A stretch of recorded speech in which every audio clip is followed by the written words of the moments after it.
Okay, ji Hamza, you have been given the authority to share your presentation. Please share कीजिए. Sir.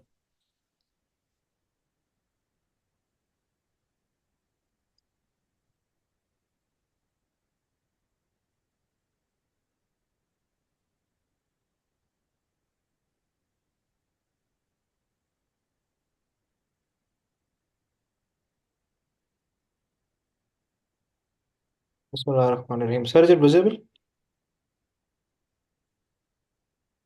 जी जी visible है आप can- अच्छा sir, हमने सिर्फ एक शॉर्ट प्रेजेंटेशन बनाई है 7 to 8 स्लाइड्स की। इसके अंदर एक छोटा सा कंपैरिजन दिया है जो पीएचडी रेगुलेशंस एचईसी की हैं और जो अब्बासीन यूनिवर्सिटी की रेगुलेशन 2023 में अप्रूव हुई थी सेनेट से। इसके अंदर हमने कोई डिटेल्स नहीं डाली, सिर्फ की डिफरेंसेस और जो की सिमिलैरिटीज़ हैं उनको हमने आइडेंटिफाई किया है for the knowledge of the house. और जो इसकी डिटेल्स हैं वो फर्दर हम आपसे शेयर भी कर देंगे सर। इसके अंदर जो पॉलिसी लेवल बातचीत है नेशनल और यूनिवर्सिटी लेवल की, वो हमने बनाई है। और फर्स्ट हाफ के जो 3 4 स्लाइड्स हैं वो मैं प्रेजेंट करूंगा और नेक्स्ट हाफ जो है वो बिलाल कवर करेगा। तो सबसे पहले जो है जो की डिफरेंसेस हैं एचईसी के और अबासीन के पॉलिसी में, वो इस तरीके से हैं कि जो ये पहला पॉइंट है उसमें ये बताया हुआ है कि जो ग्रेजुएट एजुकेशन पॉलिसी है उसके अंदर नेशनल गाइडलाइंस कवर की गई हैं कि जो पीएचडी का जो रिक्वायरमेंट है नेशनल लेवल के ऊपर और जो उसके अंदर से आउटकम्स रिक्वायर्ड हैं वो एचईसी वो डिफाइन कर रहा है। लेकिन जो आबासीन यूनिवर्सिटी के रेगुलेशंस हैं वो इंस्टीट्यूशन स्पेसिफिक ऑपरेशनल डिटेल्स सिर्फ बता रहे हैं कि स्टूडेंट से क्या आउटकम डिज़ायर्ड है और उससे क्या डिज़ायर्ड रिजल्ट्स अचीव होंगे। सेकेंडली, जो ग्रेजुएट एजुकेशन पॉलिसी है वो एक policy scope, target audience, regulatory authority, flexibility, publication standard और एवेल्यूशन मैकेनिज्म तमाम यूनिवर्सिटीज़ के लिए स्टैंडर्डाइज कर रही है। लेकिन उसके अंदर से फर्दर अब्बासिन यूनिवर्सिटी ने स्पेसिफिकली जो अपनी पीएचडी डिग्री कंप्लीशन गाइडलाइंस हैं उनको जेनेरिकली कवर किया है और वो यूनिवर्सिटी स्पेसिफिक चीज़ें हैं। थर्डली, जो जीईपी है वो जो डिस्टिंक्ट रोल और इम्पैक्ट्स है इन फ्रेमवर्क्स के जो उन्होंने पिछले पॉइंट में बताए हैं उनका इम्पैक्ट बता रहे हैं नेशनल लेवल पे क्या आएगा। और जो आबासीन रेगुलेशंस हैं वो उनका इम्पैक्ट यूनिवर्सिटी लेवल पे बताता है। जो सिमिलैरिटीज़ हैं वो ये हैं कि सर, एक तो एकेडमिक फ्रेमवर्क दोनों के लिए रिक्वायरमेंट सेम है। दोनों की मिनिमम रिक्वायरमेंट 48 क्रेडिट आवर्स है, 18 क्रेडिट आवर्स और कोर्स वर्क हैं और 30 फॉर रिसर्च है। जो ड्यूरेशन है वो दोनों के लिए मिनिमम 3 ईयर्स है, मैक्सिमम 6 ईयर्स है, जो कि एक्सटेंडेबल अप टू 8 ईयर्स होता है। और जो क्राइटेरिया फॉर एडमिशन्स है वो सब के लिए 18 ईयर्स ही है। उसके अंदर एमएस, एमफिल या इक्विवेलेंट होना चाहिए और मिनिमम सीजीपीए 3.0 या 60% मार्क्स है।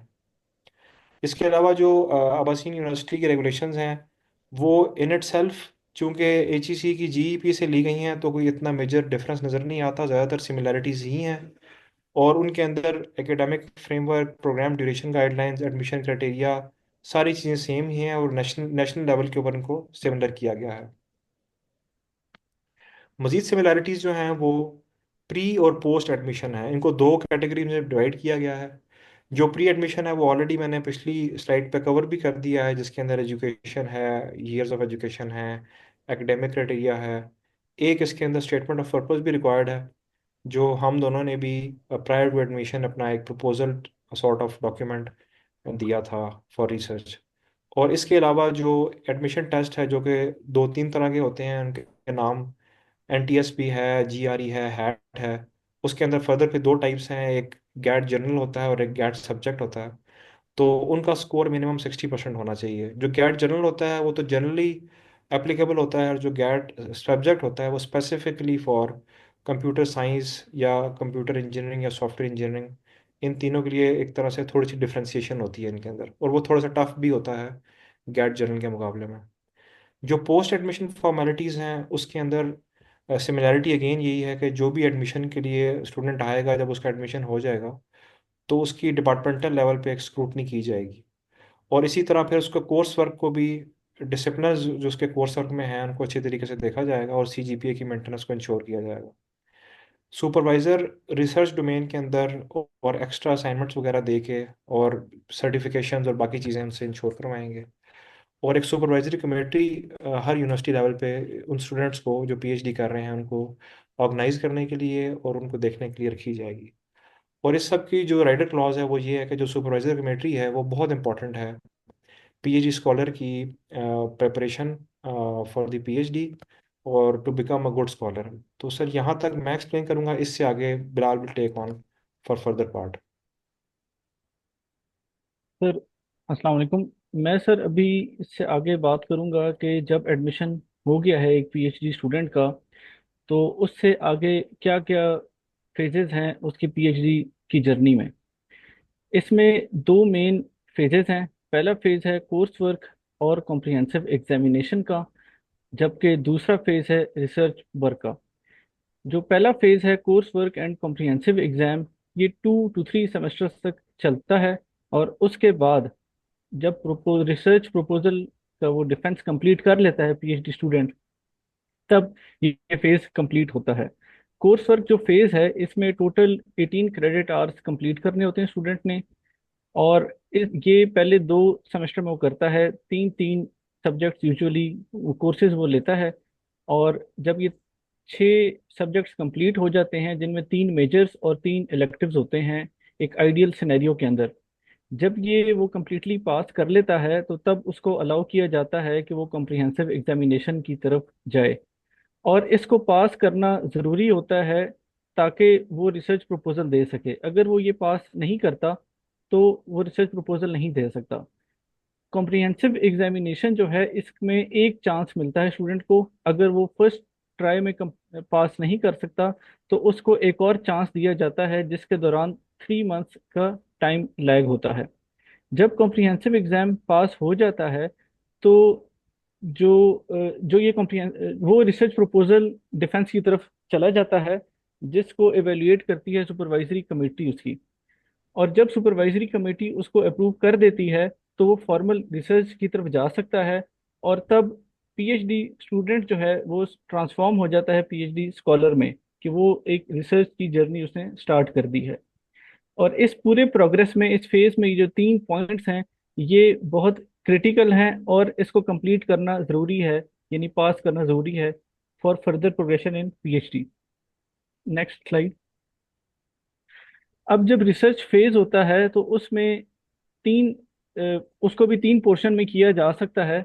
एक है थीसिस रिसर्च, फिर है थीसिस सबमिशन एंड इवेल्युएशन, और डिग्री कंप्लीशन की तरफ वो जो उसने क्राइटेरियाज पूरे करने हैं। तो जो थीसिस रिसर्च फेज है वो 30 क्रेडिट आवर्स का होता है। और यूजुअली इसको 3 सेमेस्टर्स पे 10 10 क्रेडिट आवर्स में डिवाइड कर दिया जाता है। उसके बाद उस इस दौरान जो पीएचडी स्कॉलर है वो अपना जो रिसर्च प्रपोजल में उसने अपना रिसर्च मेथोडोलॉजी, जो उसने अपना हाइपोथेसिस और जो उसने अपना आइडिया रखा है रिसर्च का, ये रिसर्च डायरेक्शन रखी है, उसको कंप्लीट करने की कोशिश करता है। और जब वो उस पर काम कर लेता है और उसके रिजल्ट्स आ जाते हैं, जिस पे वो एनालिसिस करके एक थीसिस का डॉक्यूमेंट बनाता है, जो कि एक्सटर्नल रिव्यू के लिए एक्सपर्ट के पास जाता है।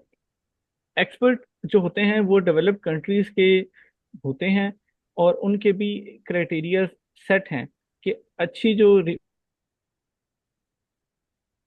वेल रिनोन्ड यूनिवर्सिटीज हैं उनमें वो प्रोफेसर हों, ताकि जब वो एवेल्युएट करें तो स्टेट ऑफ द आर्ट और लेटेस्ट रिसर्च के मुताबिक अच्छे क्राइटेरियाज पे जज कर सकें, और ताकि कोई कॉन्फ्लिक्ट ऑफ इंटरेस्ट भी डेवलप ना हो। इसके अंदर रिक्वायरमेंट ये होती है कि जो दो एक्सटर्नल रिव्यूज के पास जाता है तो वो दोनों के दोनों एग्री करें कि ये जो थीसिस सबमिट हुआ है ये ठीक है और इसमें कोई इशू नहीं है। इसके अंदर 3 कैटेगराइजेशन हो सकती हैं। पहली कैटेगराइजेशन ये है कि जो थीसिस सबमिट हुआ है वो बिल्कुल ठीक है, तो स्कॉलर अगले फेज के लिए जा सकता है। सेकंड ये होता है कि उसमें वो चेंजेस बता देते हैं एक्सटर्नल रिव्यूअर्स जो हैं, तो वो चेंजेस करके रीसबमिट करना होता है। और वो जब दोबारा सबमिट किया जाता है तो एक्सटर्नल जो एक्सपर्ट्स हैं, इन्हीं एक्सपर्ट्स के पास दोबारा जाता है, वो उसको रिव्यू करते हैं और दोबारा अपना इसी तरह 3 कैटेगरीज में डिसीजन दे देते हैं। और लास्ट होता है कि ये थीसिस ठीक नहीं था, इसमें काम अच्छा नहीं हुआ और इसको वो एक्सेप्ट नहीं करते। इसके अंदर अगर वो एक्सेप्ट नहीं करते तो इधर ये पीएचडी स्कॉलर की जर्नी जो है वो खत्म हो जाती है। लेकिन अगर वो कहते हैं कि आपने इसके अंदर चेंजेस करके रीसबमिट करें तो वो एक चांस उनको पीएचडी स्कॉलर को दोबारा मिल जाता है। जब ये रिव्यू कंप्लीट हो जाता है और कंप्लीट हो गया और अच्छे कमेंट्स आ गए हैं कि आपका काम ठीक है, तब पब्लिक डिफेंस और वाइवा की तरफ अलाउ कर दिया जाता है पीएचडी स्कॉलर को। पब्लिक डिफेंस जो होता है, इसके अंदर तमाम डिफरेंट यूनिवर्सिटी का अपना तरीकाकार है। कुछ जो है अपने बिल बोर्ड्स पे, कुछ फोरम जो उनके ऑनलाइन फोरम्स होते हैं वहाँ पे या न्यूज़पेपर पे उसको पब्लिसाइज किया जाता है, ताकि वाइडर पब्लिक जो है उसके अंदर अटेंडेंस अपनी वो अटेंड कर सके और उसको जो है अच्छे तरीके से देख सके कि क्या रिसर्च का काम हुआ है। जब पब्लिक डिफेंस हो जाता है तो उसके बाद जो है प्राइवेट एक वाइवा होता है, जिसमें जो कमेटी होती है उसकी सुपरवाइजरी कमेटी और जीएसआरएमसी वाली जो जीएसआरएमसी जो है कमेटी, वो उसमें होती है, प्लस एक्सटर्नल एग्जामिनर्स होते हैं। जब वो उसके अंदर बैठते हैं, वो पीएचडी स्कॉलर से जो है वाइवा वर्बल एग्जामिनेशन करते हैं कि क्या जो काम हुआ है वो पीएचडी स्कॉलर को उसके बारे में कंप्लीट नो हाउ है कि नहीं है, नॉलेज है और ग्रिप है कि नहीं है। इसके अलावा जो एक एंसिलरी काम इसके साथ पैरेलल में चल रहा होता है कि जब भी आप अपना थीसिस सबमिट करते हैं तो उसकी प्लेजरिज्म रिपोर्ट होती है, जो कि एज पर एचईसी क्राइटेरिया 19% के अंदर अंदर लाई करनी चाहिए। जब ये सारी चीज़ें हो जाती हैं तो डिग्री कंप्लीशन की तरफ चला जाता है पीएचडी स्कॉलर, और उसके अंदर कुछ क्राइटेरियाज हैं, कुछ एकेडमिक क्राइटेरिया हैं जिनमें कोर्स वर्क है, रिसर्च वर्क है और ये थीसिस सबमिशन इवेल्युएशन है, प्लस कुछ पब्लिकेशन की रिक्वायरमेंट्स हैं जो कि ये सोशल साइंसेस की डिफरेंट है। बट फॉर कंप्यूटर साइंस जो है उसके अंदर जो है डब्ल्यू और एक्स कैटेगरी के अंदर आपने 2 पब्लिकेशंस करनी होती हैं। जब ये सारी की सारी आप चीज़ें कंप्लीट कर लेते हैं, क्राइटेरियाज और रिक्वायरमेंट्स, तब आप फाइनल अप्रूवल के लिए अपनी ये सारी की सारी documents, course work, research work, thesis, external review की रिव्यूअर्स की रिपोर्ट्स, जो पब्लिक डिफेंस हुआ है और जो ये वर्बल वाइवा हुआ है, इसके सारे एक डॉक्यूमेंट बन के जाता है फॉर फाइनल अप्रूवल। जब वो फाइनल अप्रूवल हो जाता है तो पीएचडी स्कॉलर को पीएचडी की डिग्री दे दी जाती है। Next slide. एक जो आइडियल पीएचडी की टाइमलाइन है, जो कि 3 साल, मिनिमम 3 साल रिक्वायर्ड है, 6 सेमेस्टर्स है, वो यहाँ पे दी गई है। कि सेमेस्टर 1 में आपने जो है कोर कोर्सेज के लिए जाना होता के लिए आपने एनरोल करना होता है, और ओरिएंटेशन और इनिशियल रिसर्च डायरेक्शन सेट करनी होती है और सुपरवाइजरी कमेटी फाइनलाइज की जाती है। सेमेस्टर 2 के अंदर जो है इलेक्टिव कोर्सेज कंप्लीट किए जाते हैं और सीजीपी आपने अपना मेंटेन करना होता है। और साथ ही साथ पीएचडी स्कॉलर को जो है स्टूडेंट को रादर बता दिया जाता है कि आप कॉम्प्रिहेंसिव एग्जाम की तैयारी करें। सेमेस्टर 3 के अंदर जो है अटेम्प्ट करता है पीएचडी स्टूडेंट और पास करने की कोशिश करता है कॉम्प्रिहेंसिव एग्जाम। अगर वो नहीं सक्सेसफुल होता तो उसको 3 महीने बाद दोबारा चांस दे दिया जाता है। देन प्रिपेयर की और डिफेंड करना होता है अपने रिसर्च प्रपोजल को। अगर इस प्रपोजल अप्रूव हो गया तो आप रिसर्च फेज में चले जाते हैं। रिसर्च फेज आगे उसी तरीके से सारी की सारी एक्सप्लेन जिस तरह पहले की गई थी उसको कंटिन्यू किया गया। इसके अंदर ये है कि मिनिमम 3 इयर्स, 3 सालों के अंदर कंप्लीट करना होता है, लेकिन ये एक्सटेंडेबल है अप टू 8 इयर्स। लेकिन इसके लिए आपको जो है जीएसआरएमसी की परमिशन चाहिए होती है, अप्रूवल चाहिए होता है कि आप 3 साल से और जाना चाह रहे हैं। और जो है वो एक्सेप्शंस हैं, उसको एज अ जनरल रूल नहीं लिया जा सकता। जनरल रूल यही है कि आपने 3 साल में कंप्लीट करना है। Next slide. सर इसके बाद में एक और हमने डॉक्यूमेंट बनाया था जो कि पीएचडी रोड मैप और चेकलिस्ट को करता है, जो कि कंप्लीट पीएचडी जो रेगुलेशन है वसीन की उनको 5 पेजेस में हमने वो डॉक्यूमेंट में लेकर आए हैं, हमने मिलकर बनाया है। जिसमें पहला पेज जो है वो एक एग्जेक्टिव समरी है और बाकी 4 जो है उसकी उसी एग्जेक्टिव समरी की फर्दर एक्सप्लेनेशन है। अगर सर आप अलाउ करते हैं मैं ज़रा उसको शेयर अगर कर दूं। प्रोफेसर बाहर गए हैं, आपके पास अगर एक्सेस है तो आप अलाउ कर लें।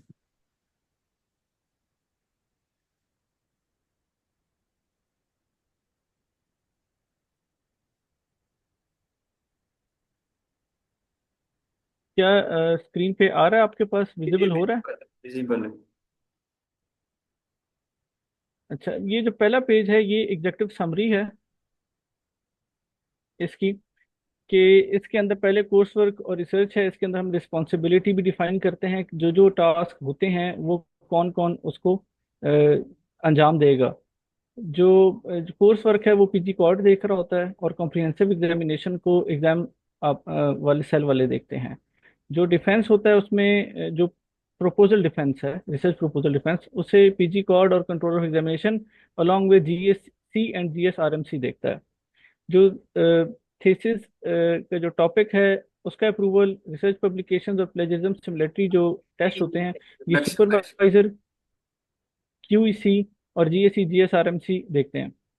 और जो एक्सटर्नल वैल्यूएशन ऑफ थीसिस और पब्लिक डिफेंस है, इसको एग्जाम सेल, एचओडी और जीएससी प्लस जो एवेल्युएटर्स एंड एग्जामिनर्स सेलेक्ट होते हैं कमेटी की तरफ से। इसके अलावा जो ड्यूरेशन ऑफ कोर्स है वो भी इसी पॉलिसी में था कि मिनिमम 3 इयर्स और मैक्सिमम 6 इयर्स की तरफ जाता है, बट 8 इयर्स पे भी लेके जा सकते हैं, फर्दर 2 इयर्स, जो कि विद परमिशन होता है, लेकिन वो बहुत एक्सट्रीम केसेस में दी जाती है। कोर्स की जो रिक्वायरमेंट्स हैं उसको पूरा करना पीजी कॉर्ड एग्जाम्स जो सेल है और सुपरवाइजरी कमेटी देखती है। जो ग्रेडिंग क्राइटेरियाज हैं वो ये यहाँ पे हाईलाइट कर दिए गए हैं, जिसको एग्जाम सेल मॉनिटर करता है। मिनिमम स्टैंडर्ड 3 GPA होना चाहिए। रिसर्च पब्लिकेशंस हैं, एक रिसर्च आर्टिकल डब्ल्यू कैटेगरी और 2 रिसर्च आर्टिकल्स इन एक्स कैटेगरी हैं साइंस डिसिप्लिन्स के लिए। और इसमें पीएचडी स्कॉलर को जो है फर्स्ट ऑथर होना चाहिए, और वो relevant to PhD research work होना चाहिए। ऐसा नहीं हो सकता कि आप जिस रिसर्च एरिया में काम कर रहे हैं उसके अलावा किसी और में आप पब्लिश करें और उसको क्लेम करें कि ये मेरी पीएचडी वर्क में काउंट होना चाहिए। और इसकी अगली कंडीशन ये है कि ये जो पेपर्स आपके पब्लिश होने चाहिए, ये research proposal, in research proposal का जो डिफेंस है उसमें जब अप्रूवल हो जाता है, आप रिसर्च फेज में आ जाते हैं, तब उसके बाद पब्लिश होना चाहिए। और जो रिसर्च जर्नल्स हैं वो भी रेलेवेंट होने चाहिए। इसके अलावा इनकरेज किया जाता है कि दो आप जो है कॉन्फ्रेंस पेपर्स भी करें, ताकि आपको हमें जो है as a PhD scholar conference papers, जो डिफरेंट कॉन्फ्रेंसेज होती हैं, चाहे नेशनल हो या इंटरनेशनल लेवल पे, उसका भी एक्सपोजर साथ साथ हो। इसके अलावा जो प्रपोजल थीसिस की रिसर्च रिक्वायरमेंट्स है उसमें आफ्टर कॉम्प्रिहेंसिव ये है कि हमने रिसर्च प्रपोजल, जो हमारा रिसर्च प्रपोजल को डिफेंस करना है, रिसर्च वर्क कंप्लीशन के बाद थीसिस जो है स्क्रूटिनी के लिए जाता है, और वो एवेल्यूशन के लिए आगे जाता है एक्सटर्नल एग्जामिनर्स के लिए, और उसके कंप्लीशन के बाद पब्लिक डिफेंस कर सकते हैं। जो कॉन्स्टिट्यूशन ऑफ कमेटीज है उसमें 3 कमेटीज हैं, admission committee, graduate studies committee और सुपरवाइजरी कमेटी, जिसकी ग्रे कलर में इनकी जो है जो जिस तरीके से ये कॉन्स्टिट्यूट की जाती हैं वो भी दी गई हैं। जो एडमिशन कमेटी है ये शुरू में सिर्फ एडमिशन के लिए इस्तेमाल होती है, जबकि जीएससी और supervisory committee through out the journey ये आती है, आप मतलब गवर्न करती है। एडमिशन प्रोसीजर इसमें दिया गया है, जिसमें एप्लीकेशन प्रोसीजर है, क्राइटेरिया फॉर पीएचडी एडमिशन है, रजिस्ट्रेशन है, अप्रूवल और कंफर्मेशन। ये यूजुअली प्री और पोस्ट एडमिशन के साथ इसका लिंक है। कोर्स वर्क है, ये डिफरेंट, इसके अंदर आप सब्जेक्ट्स अपने रख सकते हैं, जो यूनिवर्सिटी की तरफ से उनकी लिस्ट मेंटेन की जाती है वो आप वहाँ से लेते हैं। इसके बाद जो स्ट्रक्चर होता है पीएचडी प्रोग्राम का, ये एक टेबुलर फॉर्म में दिया गया, जिसको पहले टाइमलाइन में एक दफ़ा मैं एक्सप्लेन कर चुका हूँ। और फिर ये कम्प्रिहेंसिव एग्जामिनेशन है, रिसर्च सुपरविजन के ऊपर क्राइटेरियाज कुछ आते हैं, और जो डिफेंस होगा रिसर्च प्रपोजल का उसके लिए गाइडलाइंस हैं, इसमें रिस्पॉन्सिबिलिटीज हैं, थीसिस के ऊपर है, पब्लिकेशंस के ऊपर है, प्लेजरिज्म और जो सिमिलरिटी टेस्ट है, इसमें स्कोप गाइडलाइंस की बात की गई है। ये बेसिकली है कि किस तरीके से आप जो काम करते हैं उसको किस तरीके से उसका क्रेडिट लेंगे। क्रेडिट आप अपना बताते हैं कि किस तरीके से क्या क्या काम पॉसिबल है। जो ऑथर्स होते हैं पब्लिकेशन के अंदर यूजुअली उसमें ये इस्तेमाल होता है। फिर प्रिपरेशन है, सबमिशन ऑफ थीसिस है, external evaluation of PhD thesis के ऊपर गाइडलाइंस दी गई हैं कि जो एक्सटर्नल एक्सपर्ट्स होंगे उनका क्या क्राइटेरिया होगा कि वो जो वर्ल्ड टॉप 500 यूनिवर्सिटीज हैं या क्यूएस रैंकिंग उसमें, या पाकिस्तानी बेस्ड भी आ सकते हैं जिनका मिनिमम एच इंडेक्स 30 होना चाहिए वेब ऑफ साइंस में, जो डिटर्मिनेशन हुई है। इसके अलावा जो है कुछ गाइडलाइंस है कि किस तरीके से आपने एक्सटर्नल एवेल्यूएटर्स को करना है, कि उसमें कॉन्फ्लिक्ट ऑफ इंटरेस्ट ना हो, रेलेवेंस होनी चाहिए, रेपुटेशन, और इस तरह diversity, confidentiality etcetera. Public defence और जो वाइवा होगा एग्जामिनेशन वो किस तरीके से कंडक्ट किया जाएगा उसके ऊपर गाइडलाइंस हैं। और ये सारी की सारी एक समरी है कि जो पीएचडी प्रोग्राम है उसका सुपरवाइजर कहाँ से होना चाहिए, को सुपरवाइजर कहाँ से होना चाहिए, एक्सटर्नल एवेल्यूएटर्स के ऊपर 2 तरीके से, और पीएचडी डिफेंस एग्जामिनर्स के ऊपर बात है, और डिग्री कंप्लीशन के ऊपर है कि टाइमलाइन सारी की सारी दी गई है। तो ये है इसके ऊपर की कंप्लीट जो रोड मैप है पीएचडी का, वो किस तरीके से कंडक्ट होता है और किस तरीके से इसको लेके चलते हैं और टाइमलाइंस क्या हैं along with responsibilities. Thank you. अच्छा बिलाल सर, मेरा एक क्वेश्चन ये है कि आपने कहा था एग्जाम एक दफा अगर फेल हो तो उसको दोबारा अटेम्प्ट कर सकते हैं। इन केस दोबारा अगर फेल हो जाता है तो उसका क्या प्रोसीजर होता है, या फिर उस टाइम क्या चीज़ है, क्या उसके बारे में एक्सप्लेन कर दें थोड़ा।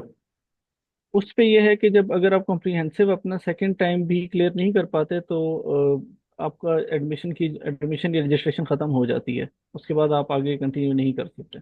आपको ये सारे के सारे ये एक सिक्वेंशियल स्टेप्स हैं जो कि कंप्लीट करना ज़रूरी है। इसमें किसी एक स्टेप पे भी आप ये नहीं कह सकते कि अगर ये नहीं हुआ तो कोई वेटेज है, किसी कोई क्राइटेरिया ऐसा नहीं है कि आप कहें कि चलें ये 6 में से 5 तो किए हैं तो चलें कुछ कर लें। एक है उसके अंदर पोस्ट ग्रेजुएट डिप्लोमा का, लेकिन जब आप एक डिसीजन करते हैं कि पीएचडी करनी है तो आपने अपना पूरी journey from point A starting from admission till completion of public defence viva and जो एकेडमिक रिक्वायरमेंट्स है वो आपने कंप्लीट करनी है। आप कोई स्टेप मिस नहीं कर सकते इसके अंदर। ठीक है, थैंक यू। अच्छा सर, चले गए थे, उन्होंने कहा था जब आपकी प्रेजेंटेशन एंड हो जाए तो फिर एक छोटी सी ब्रेक लेंगे, तो फिर ब्रेक के बाद वो कंटिन्यू करेंगे।